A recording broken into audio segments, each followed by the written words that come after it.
মানুষ আদিকাল থেকেই অন্যকে বশ করার বা অন্যের উপর প্রভাব বিস্তার করার নানা উপায় খুঁজে বেরিয়েছে।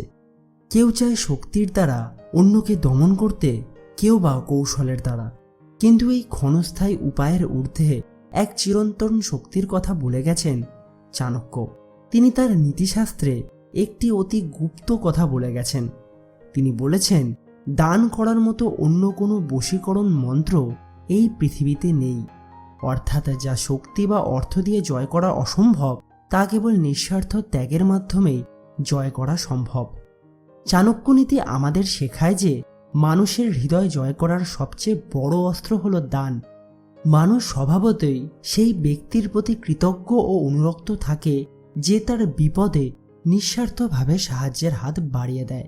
আপনি যখন কাউকে কিছু দান করেন, সেটা হতে পারে অর্থ, অন্ন কিংবা জ্ঞান, তখন আপনি কেবল তাকে সাহায্য করছেন না, বরং তার হৃদয়ে নিজের অন্য একটি চিরস্থায়ী সিংহাসন তৈরি করছেন।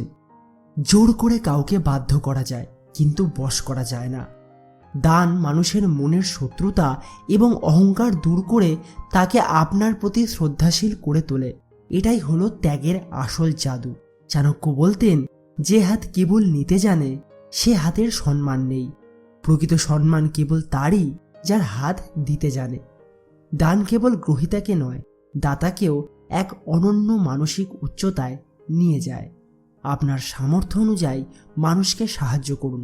আজকের স্বার্থপর পৃথিবীতে যখন আপনি কাউকে বশ করতে চান, তবে তার হৃদয়ে ত্যাগের বীজ বপন করুন।